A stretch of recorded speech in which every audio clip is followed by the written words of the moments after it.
El tema de hoy, siguiendo las enseñanzas del apóstol Pablo en Colosenses capítulo 1, versículos 13 al 17, la libertad. La fe de Cristo, la fe en Cristo, la fe cristiana libera. Los creyentes resultan liberados porque, de acuerdo con la Escritura, el Hijo de Dios, Jesucristo, libera. La verdadera libertad la experimentamos cuando conocemos y recibimos a Jesucristo como nuestro único y suficiente Salvador personal. El poder de las tinieblas obstaculiza la libertad, de acuerdo con las enseñanzas del apóstol Pablo. ¿Qué es en realidad el poder de las tinieblas? ¿De qué se trata eso? ¿Es posible ser libres realmente? ¿Cómo es que nuestro libertador nos libera? Vamos a leer Colosenses 1, 13 al 17. El cual nos ha librado de la potestad de las tinieblas y trasladado al reino de su amado Hijo, en el cual tenemos redención por su sangre, el perdón de pecados. Él es la imagen del Dios invisible, el primogénito de toda criatura. Porque por Él fueron creadas todas las cosas, las que hay en los cielos y las que hay en la tierra, visibles e invisibles, sean tronos, sean dominios, sean principados, sean potestades. Todo fue creado por medio de Él y para Él. Y Él es antes de todas las cosas, y por Él todas las cosas subsisten. Entonces, es posible ser libres, porque si el Hijo os libertare, seréis verdaderamente libres. Quiero primero pensar un poquito en la declaración esa que hace el texto sobre el poder de las tinieblas. Estamos siendo liberados de potestades de las tinieblas, de poderes de las tinieblas. Las tinieblas en la Biblia representan el pecado. Los humanos prefieren, de acuerdo con la Escritura, andar en la oscuridad, en las tinieblas. Dice Juan 3:19, y esta es la condenación, que la luz vino al mundo y los hombres amaron más las tinieblas que la luz, porque sus obras eran malas. Los humanos entonces prefieren las tinieblas para que no sea manifiesto que hay pecado en su vida, que están en el problema del pecado y por lo tanto prefieren ocultarse en las tinieblas.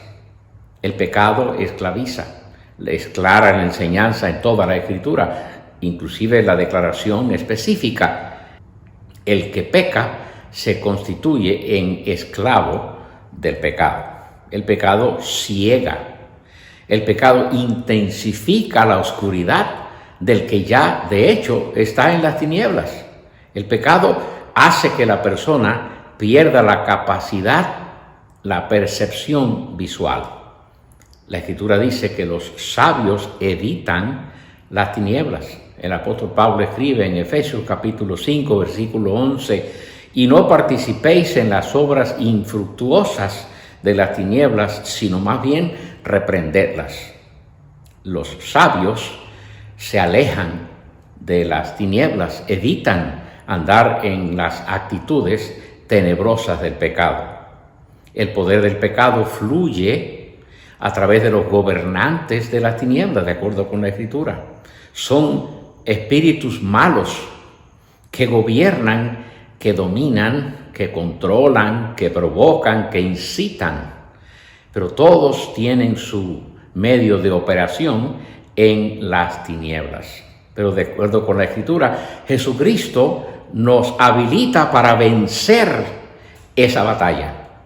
De acuerdo con las palabras de Efesios capítulo 6, versículo 12, dice que en tanto que estamos en conflicto con las obras de las tinieblas, usted y yo podemos ser vencedores, porque no tenemos lucha contra sangre y carne, dice el versículo 12 del capítulo 6 de la carta a la iglesia de Éfeso, sino contra principados, contra potestades, contra gobernadores de las tinieblas de este siglo, contra huestes espirituales de maldad en las regiones celestes. Estamos en una continua lucha, en una batalla con el poder de las tinieblas, pero Jesucristo nos ha habilitado para vencer. El apóstol Pablo también en Efesios capítulo 6, versículo 10 al 18, nos habla de que el creyente debe vestirse con toda la armadura de la fe.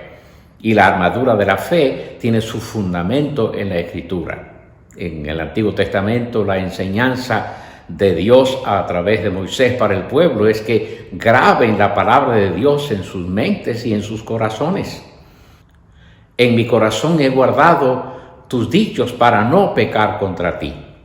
Si el salmista en su poesía lo dice de esa manera, ¿qué significa? Que si yo sello mi mente y mi corazón con la palabra de Dios, el poder de las tinieblas no puede vencer contra mí. ¿Cómo venció Jesús al tentador en el desierto después del bautismo, cuando fue llevado al desierto para ser provocado por Satanás? Las 3 veces que Satanás vino con su provocación, con la tentación, Jesucristo no entró en la tentación, le contestó con la palabra y venció a ese poderoso, al príncipe de las tinieblas, con la palabra. De modo que Dios nos ha habilitado para vencer el poder de las tinieblas. Cristo es luz, de acuerdo con la Escritura, y no hay tinieblas en Él. De modo que si Cristo es la luz y Cristo vive en mí, y yo practico la vida de fe, oro diariamente, escudriño y medito la Escritura, y tengo una experiencia continua de adoración personal y colectiva, entonces estoy armado de tal manera que Satanás no puede vencer, porque Jesús, la luz, está en mí. ¿Se ha dado cuenta de lo que sucede cuando usted interrumpe la luz con el interruptor, con el apagador de la luz? Cuando usted prende la luz, no importa qué tan oscuro esté el espacio, en el momento que ese foco se prende, las tinieblas desaparecen inmediatamente. Pero cuando usted apaga el interruptor y usted quita la luz, automáticamente la tiniebla inunda el lugar. Inclusive es impresionante la experiencia que tenemos con el trabajo de las pupilas en nuestro ojo cuando la luz se va o cuando la luz se prende. Las tinieblas son poderosas, pero nada puede contra la luz. Y Cristo es la luz y Él vive en mí, Él mora en mí. Dice la Escritura que el que tiene al Hijo de Dios tiene la vida. El que tiene al Hijo de Dios está lleno entonces de luz. La luz de la vida, dice Juan capítulo 8, versículo 12. Entonces existe la posibilidad de ser libres. El poder de las tinieblas es muy poderoso, pero existe la posibilidad de vivir en libertad, porque de acuerdo con el versículo 14 de Colosenses capítulo 1, dice así en la palabra, en el cual, hablando de Jesús, tenemos redención por su sangre, el perdón de pecados. De modo que tenemos redención por la sangre de Jesús. Eso significa que hemos sido comprados. Alguien vino y pagó el precio de nuestra salvación. Alguien pagó el precio de nuestra redención, nos compró, nos redimió con el precio de su sangre. ¡Qué gloriosa noticia! Esclavos del pecado, y hemos sido comprados por el precio de la sangre de Jesús, de modo que el pecado ya no tiene dominio sobre nosotros, porque nuestro libertador con su sangre nos ha hecho libre del pecado. Esa libertad nos motiva a alabar a Dios y a buscar de Dios y a adorar a Dios y a ser agradecidos con Dios. Dice la Escritura que cuando Moisés guió al pueblo de Israel sacándolo de la esclavitud egipcia y hubieron pasado el desierto y pasaron el Mar Rojo, y cuando el pueblo pasó el río Jordán, cuando ya estaban en lugar firme de libertad, ¿qué sucedió? Nos cuenta Éxodo capítulo 15 que aquella gran congregación, más de 600,000 judíos que salieron de su tierra y ahora están en libertad, empiezan a cantar la canción de los redimidos. Empiezan a alabar a Dios porque los ha librado de la esclavitud. Esta canción de los liberados que aparece en Éxodo capítulo 15 cuenta la historia de aquella gran liberación. Nuestra libertad incluye el perdón de pecados. Eso es lo que dice el versículo 14, que Él nos ha liberado con su sangre y nos ha hecho perdonados, nos ha declarado perdonados con el perdón que ha comprado con su sangre.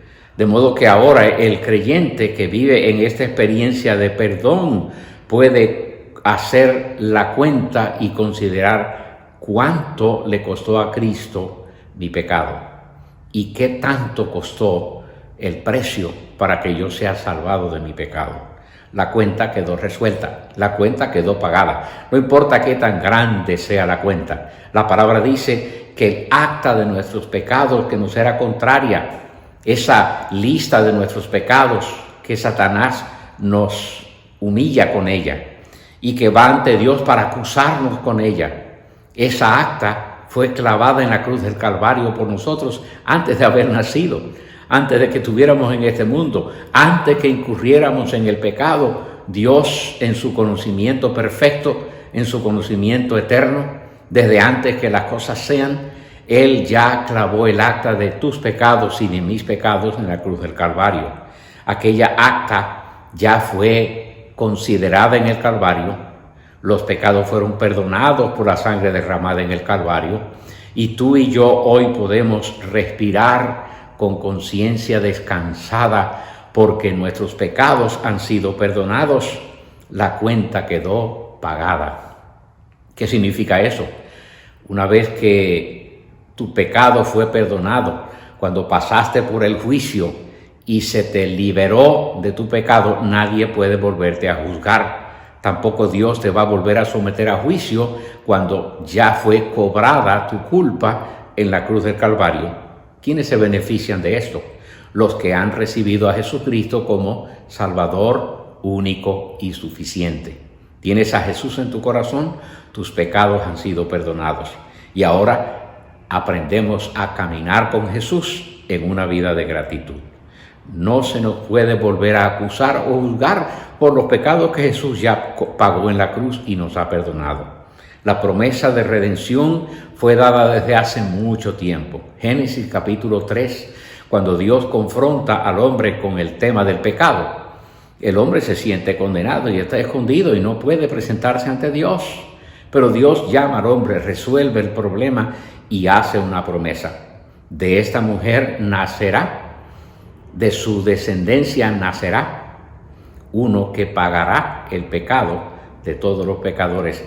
Esa promesa de redención habla de que la paga de nuestra libertad fue hecha desde la promesa desde Génesis capítulo 3 y el cumplimiento de aquella promesa que anuncia el profeta Isaías y el cumplimiento de ello que encontramos en el libro de Lucas, en el Evangelio según San Lucas, cuando la anunciación del ángel, la recepción de María y todo aquel drama que sucede de que el bebé, el Mesías, va a nacer hasta que se cumple en el Calvario la misión de Jesús y en la tumba que queda vacía. La paga de nuestra libertad fue hecha en el Calvario y nuestro libertador se levantó de la tumba. El versículo 15 de Colosenses, el primer capítulo, dice: y Él, hablando de Jesús, es la imagen del Dios invisible, el primogénito de toda creación. El libertador es la ofrenda perfecta. Durante todo el Antiguo Testamento nos damos cuenta cómo los pecadores tenían que llevar un animalito que fuera puro, que fuera inocente, un cordero preferiblemente, sino una paloma. Pero había que llevar un sacrificio y presentárselo a un sacerdote para que el sacerdote hiciera el sacrificio por el pecador. Y una vez al año el sumo sacerdote hacía una ofrenda por todos los sacrificios que los sacerdotes hicieron por los pecadores para que los pecados de los hombres fueran perdonados. Pero el problema es que tanto era pecador el que traía la ofrenda como el sacerdote que hacía el sacrificio, como el sumo sacerdote que también hacía el sacrificio, y todos tenían que hacer ritos de limpieza y de purificación. Ahora la Escritura dice que Cristo vino a ser la ofrenda de la Pascua, la ofrenda del macho cabrío, la ofrenda para siempre que Dios aceptó como la ofrenda perfecta. Jesús, nuestro libertador, es la ofrenda perfecta. Él es la imagen del Dios invisible. Dice la Escritura en Juan capítulo 1, versículo 3, que todas las cosas por Él fueron hechas. Cristo, diría Scofield, el comentarista de la Biblia, Cristo como Hijo eterno tiene preeminencia, tiene el primer lugar. Nadie es más que Él. Y por cuanto Él tiene preeminencia, el sacrificio que Él hace como el Cordero perfecto, sin mancha, sin ninguna falta, su ofrenda, dice el libro de Hebreos, que fue aceptada por Dios como la ofrenda que cubre el pecado. Y entonces es este nuestro Creador, el mayor sobre principados y potestades.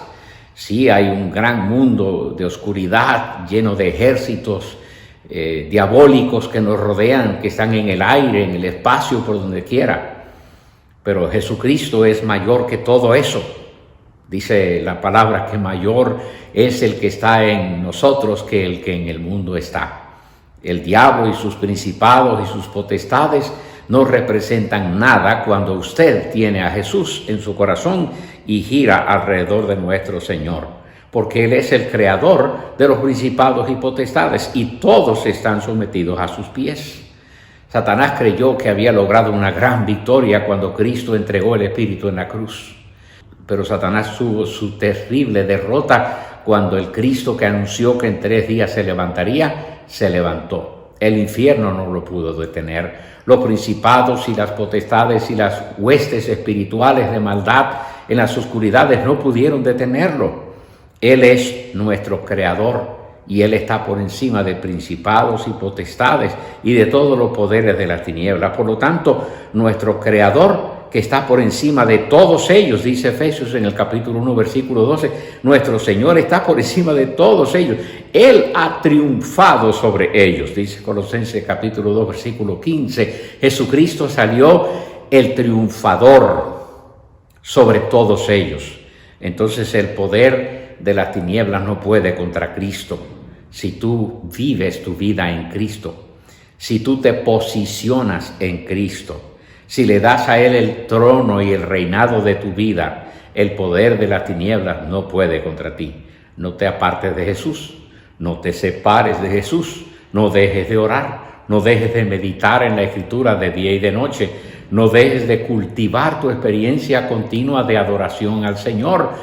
Y si tú te mantienes en esa actividad espiritual, no hay poder de las tinieblas ni diablo que pueda contra ti, porque nuestro libertador vive en tu corazón y en tu mente. La pregunta ¿es Cristo la libertad que te asegura a ti? ¿Estás seguro en Cristo porque permaneces en Él? Pon tu fe en Jesús. Vive tu vida alrededor de Jesús. Considera la oración, la palabra de Dios y la continua experiencia de adoración y vivirás en la libertad cristiana. Que Dios te bendiga.